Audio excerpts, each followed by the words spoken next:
sends me blue valentines all the way from Philadelphia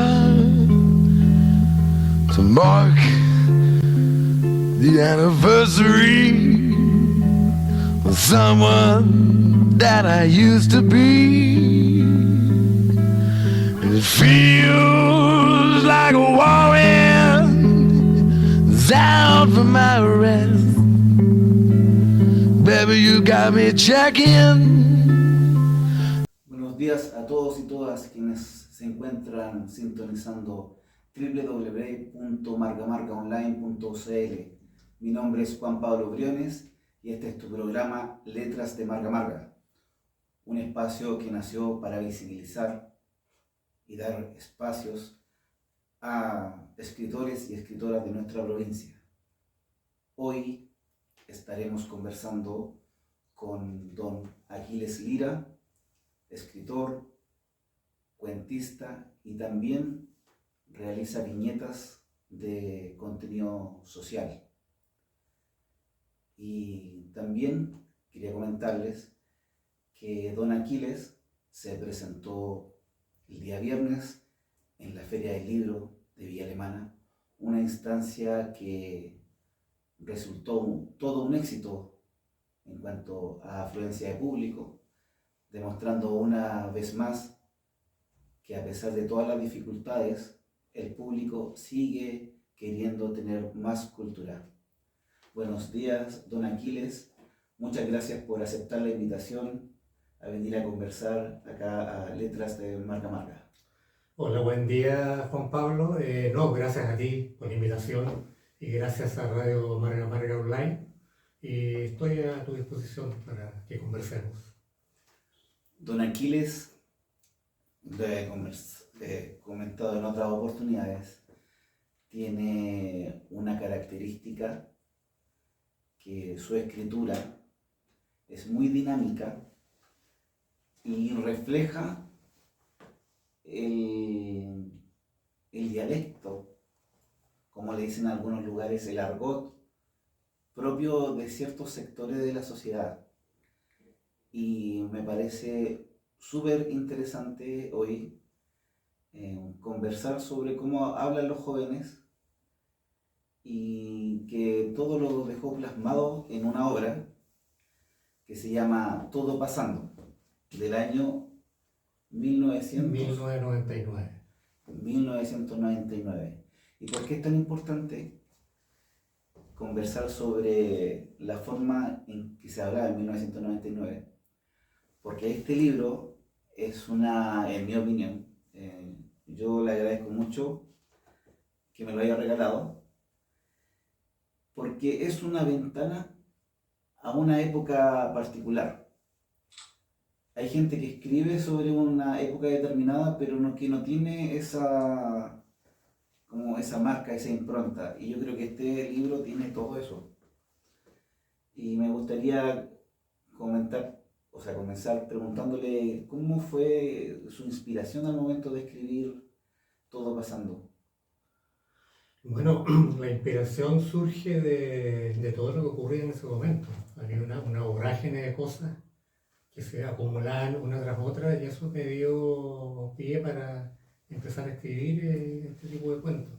Y como tú te has dado cuenta, son cuentos diversos, todos relacionados en un ambiente de jóvenes con mucha precariedad, jóvenes que pertenecen al mundo marginal, como dicen algunos, salvo uno de los cuentos que está ambientado en un estrato de clase media alta, pero los demás todos reflejan la realidad que vivía en ese momento la juventud más carenciada de nuestra sociedad. ¿Y qué lo llevó a escribir de esa temática? ¿Fueron meses de observación, mucha televisión, películas? ¿Cómo se entrevistaba con mucha gente para captar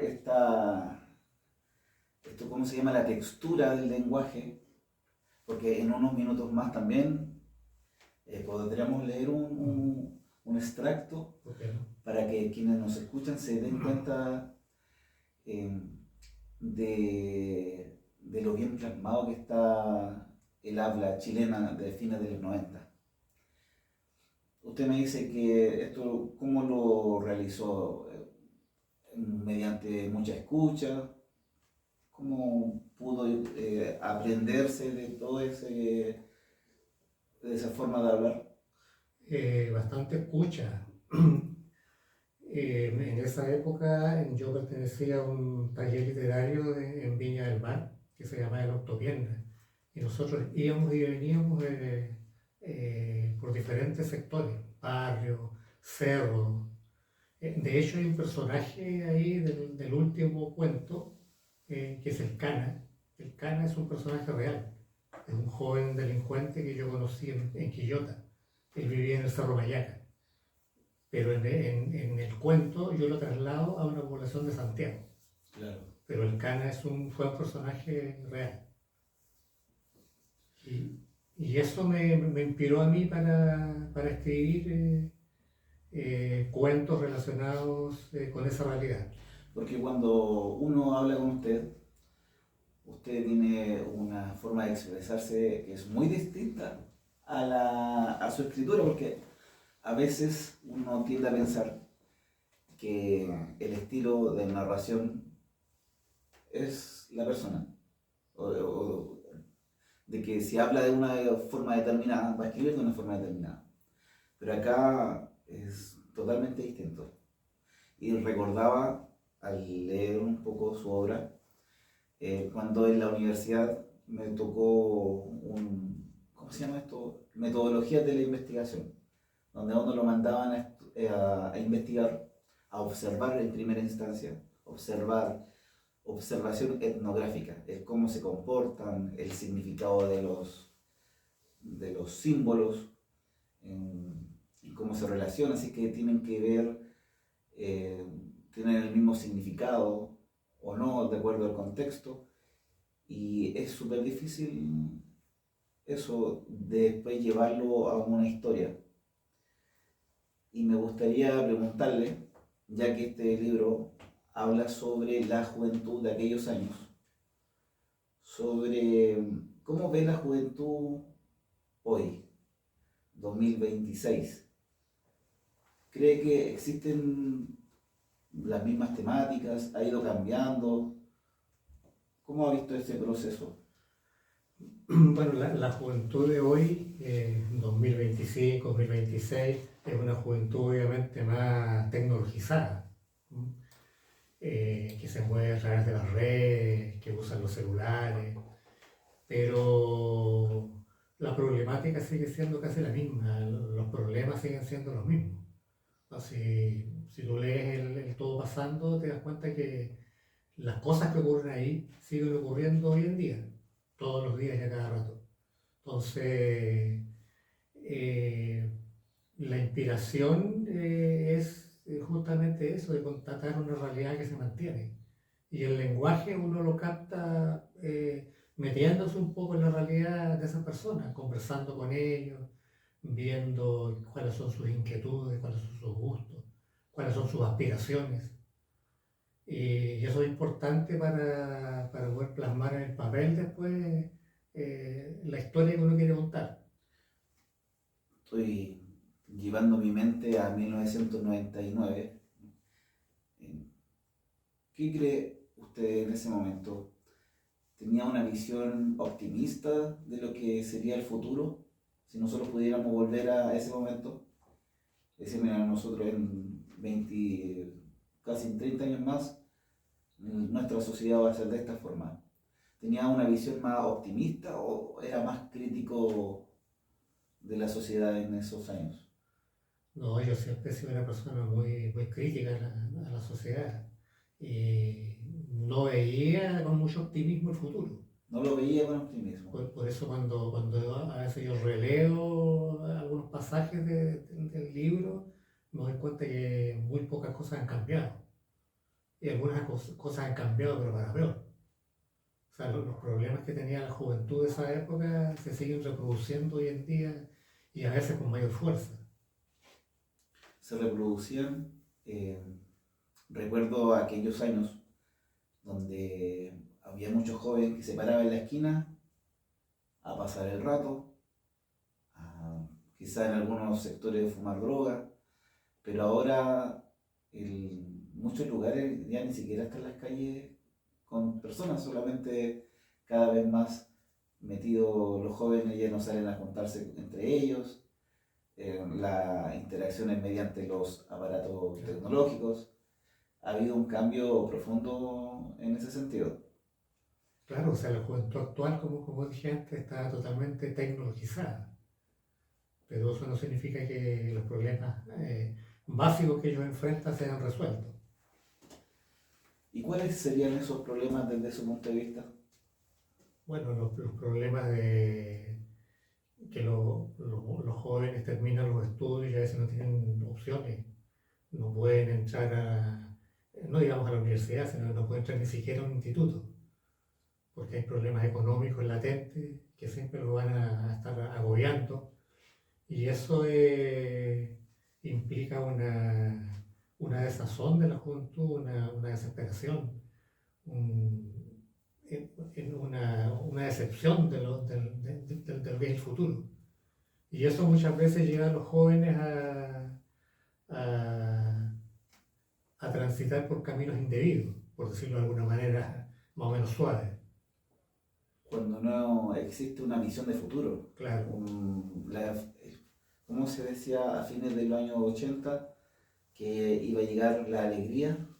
Claro, y la alegría. Y a fines de los 90 no llegaba. Claro. Y antes de eso se hablaba del chorreo, que el chorreo le iba a llegar a los más pobres, y el chorreo nunca llegó. Y la alegría tampoco llegó. Porque hay problemas tan estructurales que aquellos jóvenes que van o que fueron a un instituto o universidad, también pasó de que hay problemas de tanta profundidad que salen de las universidades a no encontrar trabajo. Lo que mismo fue favorecido el Estado. No sé si se acuerda de un caso emblemático donde la juventud también puede haberse visto estafada cuando abrían carreras y estas no tenían cero perspectiva de ejercer laboralmente. Y no vamos a decir que eran universidades privadas, sino que eran universidades del Estado. Yo creo que ahí cuando nosotros analizamos la obra de Don Aquiles, permanecen esas brechas y a veces esas decepciones de que a la juventud, bueno, no solamente a la juventud, sino que a la sociedad entera se le ofreció un proyecto país, se le ofrece y esos beneficios no llegan nunca. ¿Y por qué plasmarlo en la juventud? Es que son los más visibles, por decirlo de alguna forma, porque el resto de las personas están o en sus labores, pero quienes son depositarios del futuro es la juventud. Y una pregunta más, ¿en qué momento usted empezó a escribir no solamente el libro Todo Pasando, sino que su afición por escribir? Mi afición por escribir empezó, yo pienso que en la adolescencia, ahí empecé a escribir las cosas que yo consideraba importantes. ¿Qué le parecían importantes? Si es que se puede saber, algo no tan íntimo como me dijo delante. No, importante, por ejemplo, los cuentos que aparecen ahí, que de los 4 cuentos, 13 están ambientados en sectores muy carenciados, y los problemas que hay ahí son problemas tremendos. El primer cuento, por ejemplo, es un muchacho, un rapero, que su acción linda es lo delictual. El segundo es de 2 niñas toplecistas. El cuento está ambientado en Santiago, una chica provinciana, madre soltera, que llega a Santiago y se va a vivir con una amiga y la amiga es toplecista y al final ella tiene que quedar en lo mismo. Y el cuarto cuento, bueno, el cuento del Cana, que es un joven delincuente que dirige una banda delictual. Él tiene una pareja, después tiene un hijo, después se involucra con un tipo que es un narcotraficante famoso, que es un verdadero gángster, conocido internacionalmente, y también termina mal. Están ambientados sobre contextos de marginalidad, pero desde un punto de vista denunciando esta desigualdad, o lo hace solamente con el afán de describir. Si usted, por ejemplo, me pudiera decir cuál es el objetivo que quiere plasmar en esto, solamente una observación para tratar de cambiar, una propuesta. ¿Cómo podría usted definir? Cuando uno escribe estas temáticas, por lo menos en el caso mío, uno no solamente describe, sino que también es una denuncia, es una alerta, es un llamado al lector que estas cosas están pasando y que son preocupantes. Eso es lo que yo busco fundamentalmente. No darme el gusto de describir cosas con tal perfección, no, yo creo que lo importante acá es la denuncia social. Sobre temática, estaba pensando en lo que dice de su personaje, la toplecista, y especial, o sea, es especial atención actualmente, donde si nosotros vemos las redes sociales, hay un boom de mujeres que caen en todo este tema de las páginas azules, de vender contenido sexual, y se ve desde otro punto de vista que es distinto a la marginalidad, pero sigue siendo lo mismo. Claro. Ahora, por ejemplo, como tú dices, claro, está muy en boga, están las páginas de contenido erótico, sexual. En ese tiempo estaban de moda los topes y los clubes nocturnos, en los años 90, que ya habían aparecido a fines de los 80. Pero el boom fue justamente en la década de los 90. Con los cafés con piernas. Claro, los cafés con piernas era lo más suave. Después se pasó ya a los toples, a los clubes nocturnos, a estas competencias que hacían, no sé si las harán todavía en alguna parte, las poleras mojadas. Entonces, y ahí todo va escalando y, como se dice, va subiendo de tono. ¿Pero usted cree que estas expresiones son de esta desigualdad?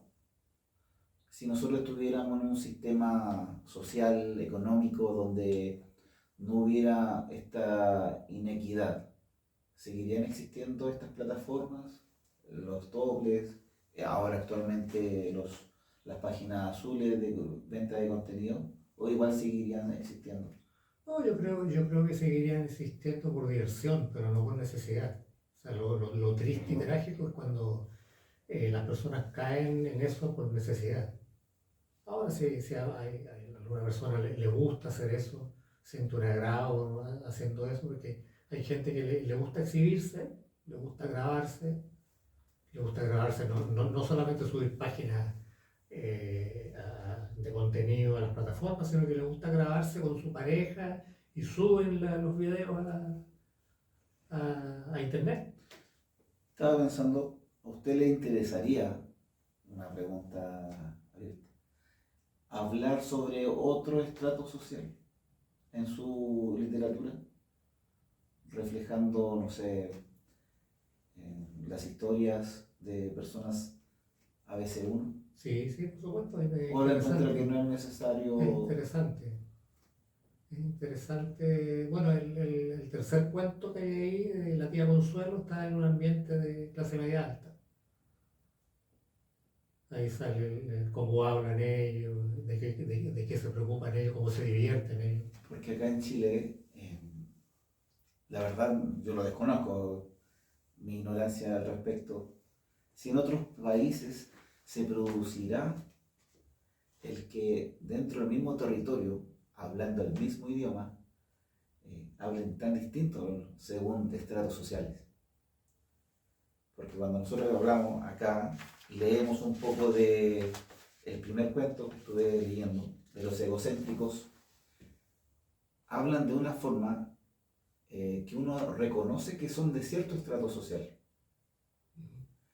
Pero eso fue algo que se fue cultivando en las últimas décadas, o siempre fue igual, porque yo he visto videos antiguos donde las personas en Chile no hablaban de esa forma, tenían una forma de hablar más neutra, no tenían esto, no hablaban en coa.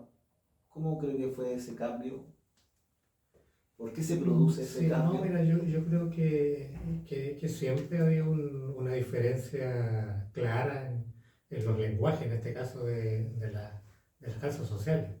Si tú te fijas, por ejemplo, en la película de las flores, muy antiguo, también está en el Santiago de 1925. 1925. 25. Estamos hablando de comienzo del siglo XX. Si tú ves cómo habla la gente, las pergoleras, y cómo habla la clase alta, el alcalde con la viuda esta que él pretendía, hay una diferencia clara. A lo mejor los modismos son distintos, obviamente han cambiado. Pero en esencia es lo mismo. Claro, en esencial es lo mismo porque se ve una diferencia entre el lenguaje de los sectores sociales diversos. Y actualmente usted ha tenido las pretensiones de sacar un todo pasando 20 años después, 25 años después. Sí, podría ser, sí. Bueno, yo estoy preparando un libro, ojalá que salga dentro de este año, a fines de este año, que también está ambientado casi en un ambiente bien de jóvenes y con problemas sociales también. Los problemas sociales de los jóvenes, especialmente cuando yo creo que no debe ser fácil ser joven actualmente. A veces se dice, no, pero tienen todas las oportunidades, tienen de todo, pero están siendo bombardeados continuamente con que estamos transitando casi hacia el apocalipsis. ¿No? El tema que yo también, o sea, que no es una teoría, sino que son hechos sobre el calentamiento global, el cambio climático, crisis económica, guerra en Medio Oriente. No debe ser fácil ser joven y pensar un futuro esplendoroso. Claro que no, y sobre todo es que los jóvenes están en este momento sometidos a toda una propaganda que los obliga a consumir, los obliga a comprar las cosas que están de moda, sea artículos eléctricos, sea ropa, sea calzado, pero hay que consumir lo que está de moda, porque tienes que estar igual al otro que se compró tal zapatilla, que se compró tal polera, que se compró tal jeans. Es toda una gran problemática que uno va advirtiendo.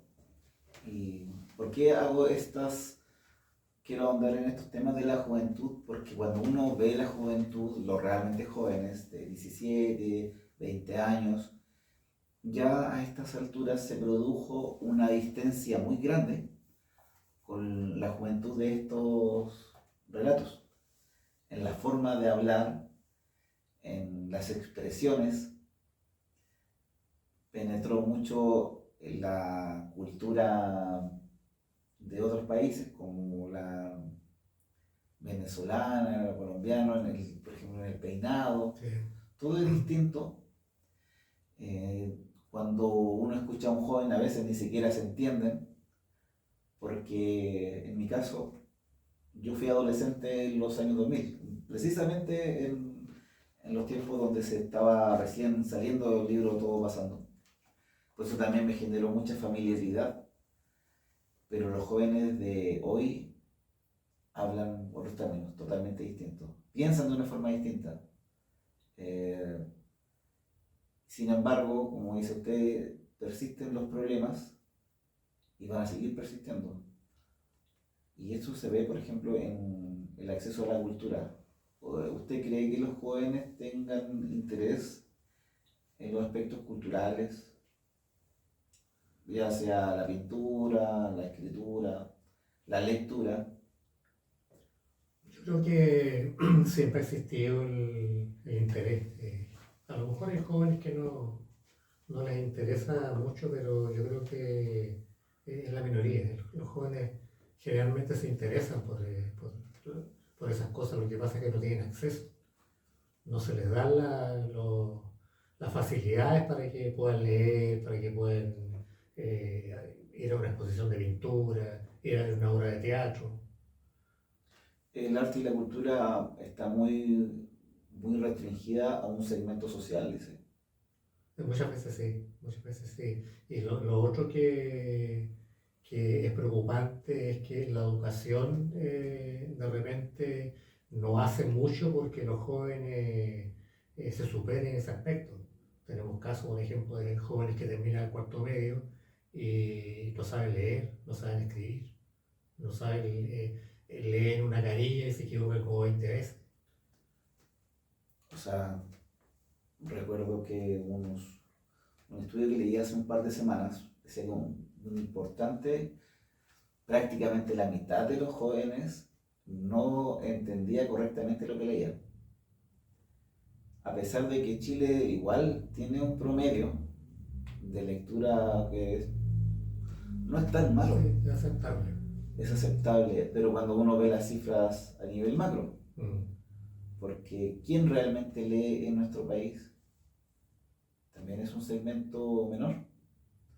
Y en mi opinión, es algo muy difícil. Yo creo que es ahí donde no se sabe todavía qué hacer para que las personas vuelvan a consumir lectura o cultura en general.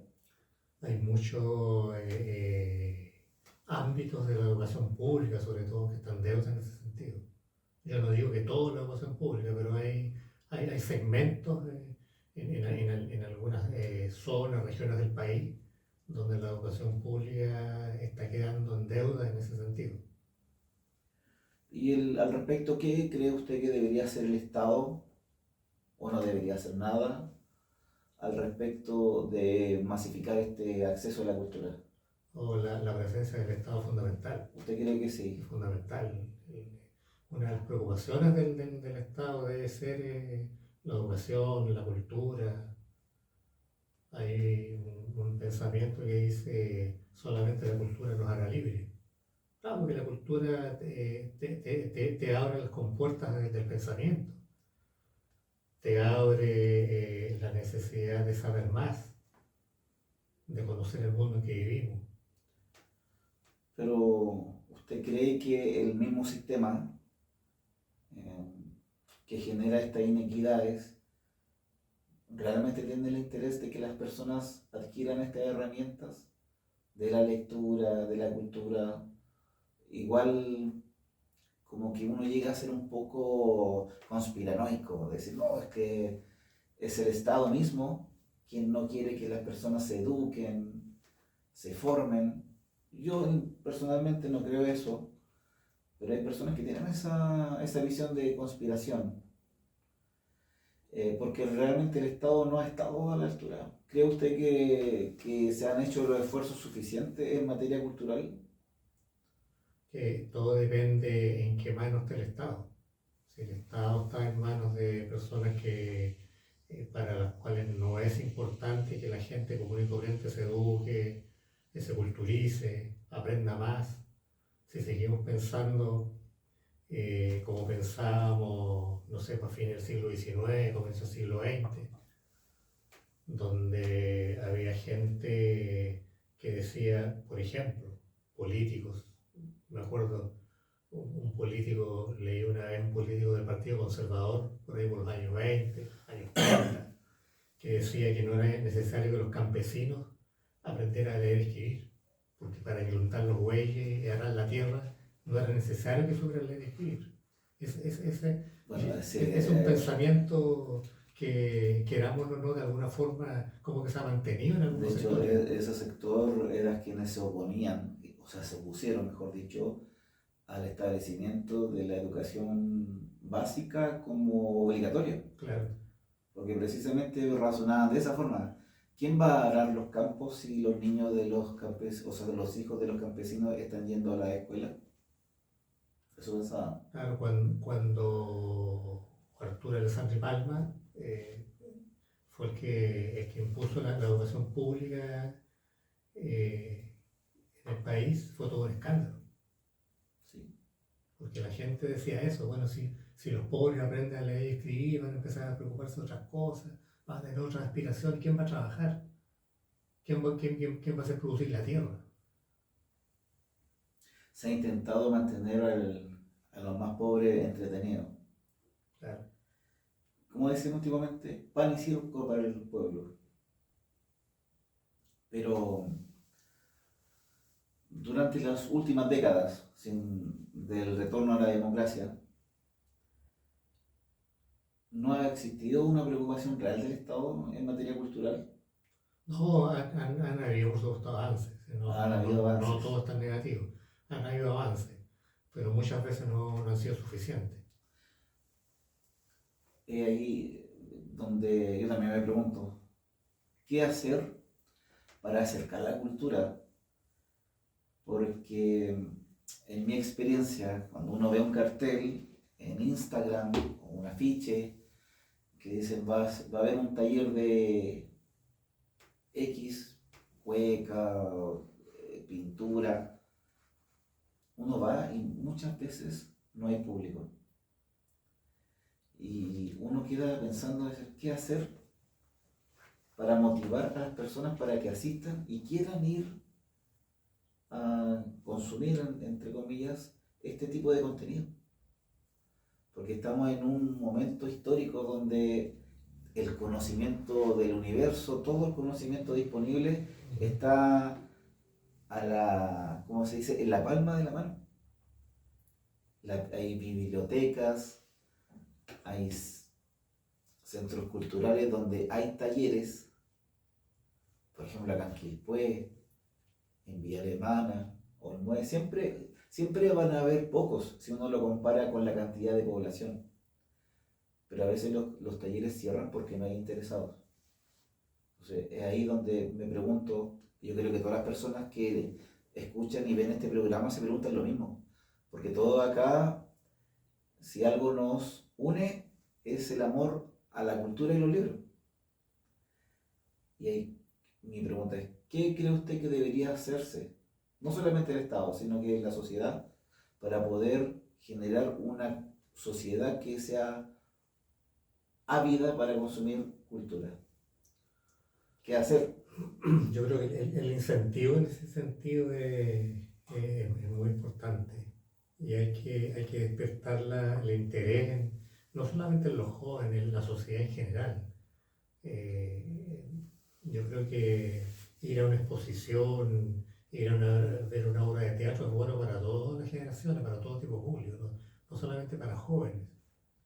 Y yo invitaría a la gente a que no solamente, en el caso mío que soy escritor, no solamente leyera, sino que también escribiera, se atrevieran a escribir. Yo me he encontrado con mucha gente que me dice, mira, yo escribo, pero no sé qué mostrar lo que escribo. Porque no sé si lo que estoy escribiendo está bien.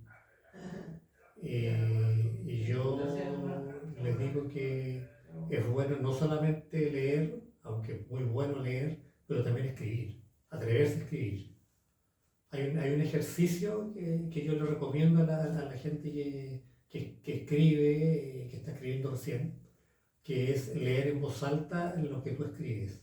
Leer lo que uno escribe. Claro, escuchar a ti mismo lo que escribiste.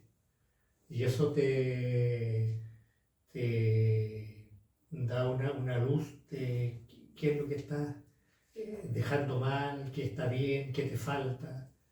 Quizás volver a esas costumbres que tenían antiguamente las personas de escribir un diario de vida. Será en parte algo beneficioso. No, yo creo que el diario de vida no es, Memorias. digamos, claro. Igual hay gente que le gusta, está bien, pero yo creo que se puede escribir al margen de un diario de vida. Tratar de escribir una historia, tratar de escribir un cuento.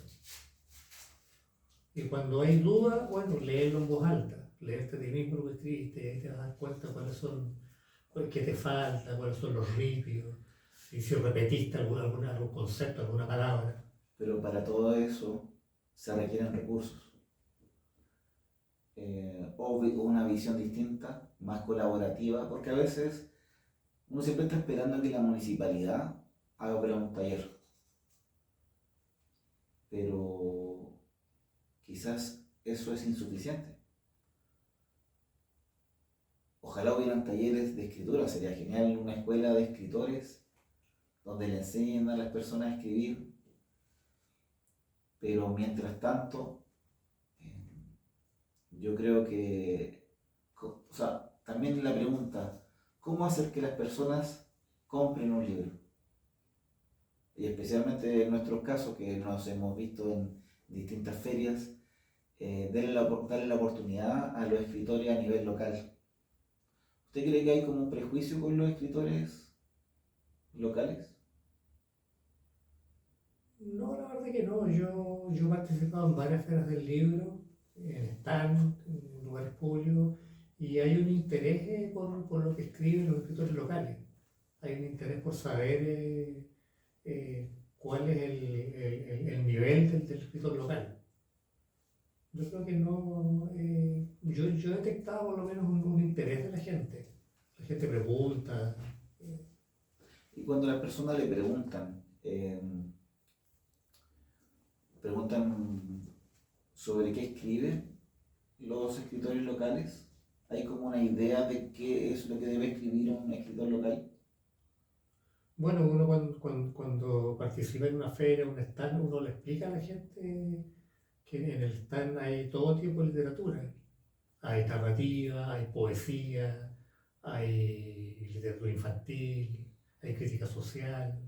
¿Y cuál es su estilo de literatura que más le gusta a don Aquiles? A mí me gusta el cuento corto, Cuento corto. claro. Aunque hay algunos cuentos que no son tan cortos en realidad, pero no, a mí me gusta el cuento, más que me acomoda más el cuento más que la novela. Dicen que es más difícil escribir cuentos. Claro, porque uno Julio tiene Cortázar hablaba sobre eso, de la dificultad, porque tiene todo no calculado, pero tiene una estructura que es muy restringida. siempre hay límites en el cuento, en cambio en la novela uno se puede explayar, la puede alargar, puede explicar más. En cambio el cuento no, el cuento está muy acotado, sobre todo si es un cuento muy corto. Y cuando usted ha estado en las ferias, ¿cómo ha sido la recepción del público hacia usted? En general, Cuando le bueno, dicen, usted es el escritor, de quién, usted mismo, y las personas lo ven como algo bueno, novedoso, le llama la atención que esté el mismo escritor ahí vendiendo su libro. sí, a mí me ha tocado que la gente ve lo que hago con interés. Bueno, en las ferias que yo he estado y en los stands, siempre lo que más vendo son las viñetas de crítica social, lo que más he vendido. Las de El Gallinazo. Claro, y Chilterico. ¿Y en qué momento empezó a escribir, o sea, a hacer esas viñetas? ¿Siempre desde más joven? No, es una historia. Las viñetas surgen de un fracaso. Es increíble, pero no siempre pasa. Nosotros teníamos un proyecto con unos dibujantes, dos amigos dibujantes, éramos tres, de hacer una publicación infantil, una publicación de historietas infantiles. Y no tuvimos el apoyo económico suficiente y el proyecto fracasó. Cada uno se quedó con su historieta. Los tres teníamos historietas. Yo tenía esas dos. Childerico, que es un niño de entre 7 y 8 años que dialoga con su perro, con su mascota y tenía aventuras con su perro. Y El Zorro y el Gallinazo, en esa historia eran tres personajes. Y yo dejé dos nomás para efecto de la viñeta de crítica social. El tercer personaje era un conejo, el conejo Trébol. El conejo lo dejé afuera. Y yo dije, bueno, ¿qué voy a hacer con estos dibujos, con esta historieta? Y se me ocurrió de repente empezar a hacer viñetas de crítica social. Y cuando viene el ataque de inteligencia hay que aprovecharlo. Y me quedé pegado, no pegado, sino que en lo que usted mencionó, que fue un fracaso porque falló el financiamiento. Claro. Y ahí me preguntaba, ¿quién financia una obra de ese estilo? ¿Cómo poder financiar una obra, especialmente cuando el contenido es crítica social? ¿Cómo se puede hacer eso? No, es que no era crítica social. No era crítica social en ese momento. Eran historietas infantiles. Eran historietas infantiles. Protagonizadas por el Chilerico Claro, y claro. el Gallinazo. Lo que pasa es que yo a ellos después los transformé en críticos sociales. Pero el proyecto originario eran un libro, una revista de historietas infantiles, historietas para niños. Pero al final fue un fracaso, pero con sabor a triunfo. Pues. Sí, bueno, en el caso mío sí. Y de ahí derivó a Childerico y... ¿Cómo que se llama el segundo? Que se me va el nombre del Gallinazo. El zorro y el gallinazo. El zorro y el Gallinazo. Quiero hacer un paréntesis. Quiero recordar que estamos conversando con don Aquiles Lira, que hace viñetas de contenido social y también escribe cuentos que también reflejan el sentir y la forma de expresar de chilenos y chilenas. Estás en www.margamargaonline. Seguimos conversando con don Aquiles y de las críticas, o sea, de las viñetas de crítica social. Actualmente la televisión, los medios de comunicación, lo que uno va conversando día a día, le da cada vez más material a usted con su crítica social. Sí, por supuesto. A pesar que mis viñetas de crítica social no están enfocadas a criticar personas y personajes. Yo critico un sistema global. Yo critico lo que pasa en el país, lo que pasa en el mundo. No pierdo mi tiempo en criticar personas y personajes. Hay que criticar la totalidad. Claro. El zorro y el gallinazo. ¿Y próximamente tiene algún proyecto de escritura? Sí, estoy, bueno, en realidad ya lo tengo listo, pero falta la publicación. La publicación. ¿Y nos podría adelantar un poco sobre de qué se va a tratar? Sí, es un libro de cuentos, son 6 cuentos esta vez, también ambientados en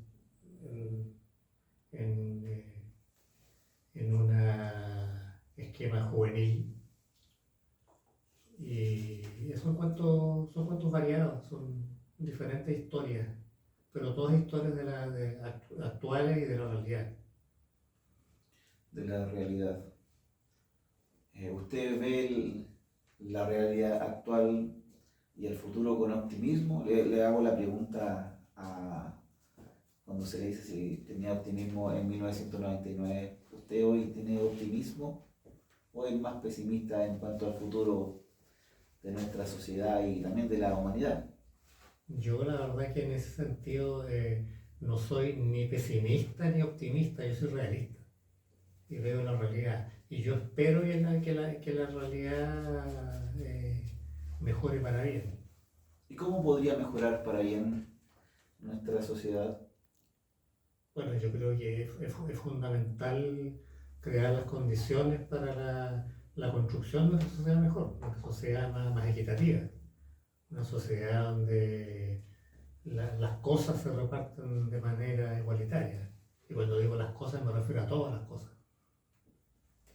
las oportunidades también. Claro, la salud, la educación, la vivienda, el trabajo, con un sueldo digno. Realmente tener un estándar de vida mínimo, quizás muy puntual, querer un mínimo para cada persona, equitativo. Claro. Me gusta sus textos de crítica social, pero a veces uno ve en las personas, en la juventud, o no solamente la juventud, sino que como apatía hacia el mismo sistema. ¿Usted cree que hay apatía, hay un ánimo de transformación? ¿Ve a gente joven o no tan joven con ánimo de transformar esta sociedad? Yo creo que hay un ánimo transformador. Y lo que pasa es que hay muchos jóvenes que suelen no preocuparse todavía del problema porque no les toca directamente a ellos. Pero cuando les toque a ellos, o ellos vean que a su entorno o a su familia les está tocando, se van a empezar a preocupar y van a entender de que es importante un cambio social, económico. Usted, como escritor, hilvanándolo con lo que estábamos conversando, usted ha visto que los últimos gobiernos, independiente del color político, le han permitido un mayor acceso a la cultura. Han habido pequeños avances significativos, pero en este momento yo veo que lamentablemente hay un retroceso en todo lo que tiene que ver con el arte y la cultura. ¿Cómo ve la reducción del mismo presupuesto en Claro. materia de, sobre todo en el tema del fondo del libro, fondo de cultura? Claro, hay una mirada lamentablemente muy equivocada que ve al arte, a la cultura, a las ciencias como algo que está de más, como algo Como que un gasto es, innecesario. claro, un gasto innecesario porque se dice hay cosas que son más prioritarias. Y hay que pensar que hay muchas personas que viven del arte, de la cultura, y que cuando baja, aunque sea un puntito en el porcentaje del presupuesto de cultura, quedan inmediatamente sin trabajo. Y se produce un círculo vicioso de que cómo vamos a generar mayor acceso a la cultura y generar una sociedad más culta, con mayor ganas de consumir cultura, si no se financia las iniciativas que precisamente apuntan en la masificación y la democratización de la cultura. Porque me pregunto, lamentablemente, ¿cuántos niños de las poblaciones más vulnerables tienen acceso a ir a un teatro? Algunos van al cine, porque está todo tan caro que una familia con 2 o 3 hijos, ir al cine y después pasar a comer algo, prácticamente se le van 50.000 pesos. Claro. Y si no hay una alternativa, ¿qué hacer? Y es ahí donde el presupuesto de cultura iba precisamente a generar talleres, generar teatro para la comunidad, y sin los recursos estatales, ¿qué poder hacer? Lamentablemente hay personas, sectores de la sociedad que ven el arte y la cultura incluso como peligroso. ¿En qué sentido peligroso? Peligroso porque ellos piensan que están transmitiendo ideas que a la gente la van a hacer estar en desconforme, aspirar a cosas que para ellos no pueden aspirar. Aparte que la gente cuando lee más o tiene acceso a la cultura, quizás deja de consumir. También puede generarle un sentido de pensamiento crítico, de decir, ¿realmente era necesario comprarme una zapatilla de 200.000 pesos? ¿Realmente es necesario tener el iPhone 3000? Mira, ¿Qué es necesario en nuestra vida? el arte y la cultura te ensancha el pensamiento, te hace ver la vida de otra forma, te hace vivir distinto, te abre espacios que antes tenías cerrados. Lo importante es atreverse a consumir arte, atreverse a leer, atreverse, como decía adelante, a escribir, atreverse a convivir sin temor con el arte y la cultura, ir a ver una obra de teatro, ir a una exposición de cuadros, uno mismo hacer cosas. No verlo solamente como un gasto, tiene que ser una inversión, pero también hay que cuidar la platita, porque a veces ocurren, sobre todo con los fondos concursables, que a veces se hacen proyectos solamente Claro. para generar un poco de un salario, pero que no tiene efecto en la comunidad. Y después siguen y siguen la apatía hacia el arte, hacia la cultura, no se sienten familiarizados con la práctica cultural. Y es ahí donde la difusión también de los artistas locales debe ser una arista a explotar. ¿Usted cree que existe ánimo de visibilizar a los escritores, por ejemplo, que hay en nuestra provincia, por parte de las autoridades? En este momento yo creo que estamos en un D en ese sentido. Estamos en un proceso de empantanamiento, de hacer que el arte y la cultura se masifique. En este mismo programa hemos recibido escritores de Quilpué, Limache y Alemana, por cierto, y existe una cantidad muy grande de escritores y escritoras, y muchas veces no tienen los espacios para ir a exponer. Entonces, más allá de las ferias del libro, ¿cuáles son los espacios que realmente hay para acercar a los escritores al público? Deberían haber más ferias del libro, Más ferias del libro. más espacios abiertos para que la gente pueda tomar contacto con los libros y con los escritores, conversar con los escritores, conversar con los artistas. El mismo caso, por ejemplo, de espacios tan acotados que tienen los músicos, por ejemplo, los conjuntos musicales. En Chile hay un montón de conjuntos musicales que no son visibilizados. Y son personas que tienen un excelente nivel como músico, como artista, pero no los conoce nadie. Y eso es triste, lamentable, que esas personas o artistas se pierdan en el anonimato. Falta mayor difusión. Mayor difusión genera una audiencia cautiva, o sea, no cautiva, sino que expande la audiencia. Y yo quiero repetir algo que he dicho en otras oportunidades.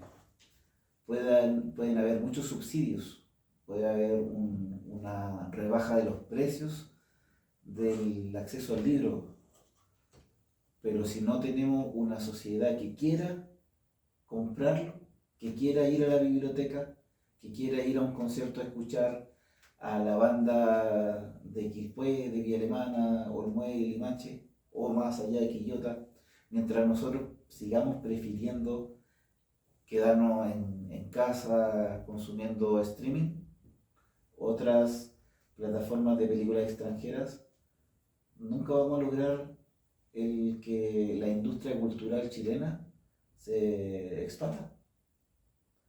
Y es ahí donde faltan los espacios, y es ahí que surge este mismo espacio de las letras de Marga Marga, donde buscamos conversar con escritores y escritoras de acá, y que haya tenido el eco que habíamos pensado cuando se ideó este programa.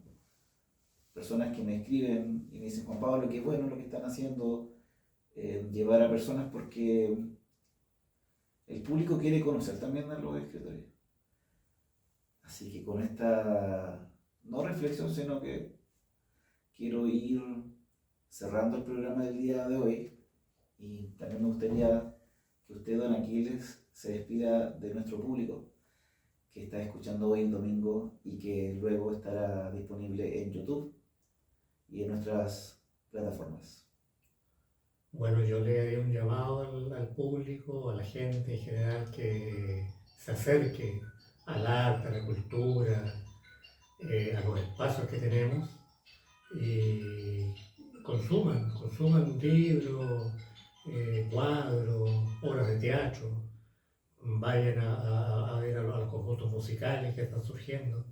Este país es rico en arte, en cultura. Cada día surgen nuevas personas que escriben, que pintan, que cantan, que tocan música. Y a esas personas hay que abrir las puertas porque esos espacios son muy necesarios, sobre todo en estos tiempos. Muchas gracias, don Aquiles.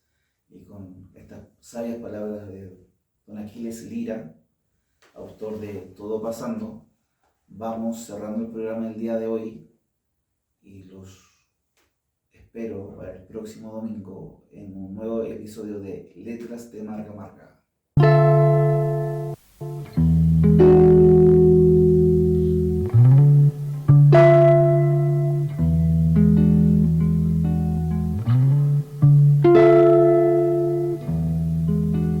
She sends me blue valentines all the way from Philadelphia